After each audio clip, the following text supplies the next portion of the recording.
नमस्कार. आज आपण शेवग्याची शेंग बनवणार आहोत थोड्या वेगळ्या पद्धतीने. तर त्याच्यासाठी शेवग्याची शेंग वाफवून घेतली. आता सर्व मसाले आपण थोडेसे पाण्यामध्ये मिक्स करून ठेवलेले आहेत. आता तेलामध्ये राई, जिरे आणि थोडीशी हिंग टाकून परतून घेऊ. नंतर 1 चमचा आलं लसूण पेस्ट आहे ती टाकून घेऊ. ती छान भाजली की आपण जी पेस्ट रेडी करून ठेवली होती, लाल तिखट, गरम मसाला, हळद, मीठ पाण्यामध्ये ती टाकून घेऊ.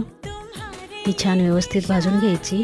ती छान भाजून झाली. आता आपण त्याच्यात शेवग्याची शेंग उकडून ठेवली होती ती टाकून घेऊ आणि तिला छान 2 मिनटं परतून घेऊ.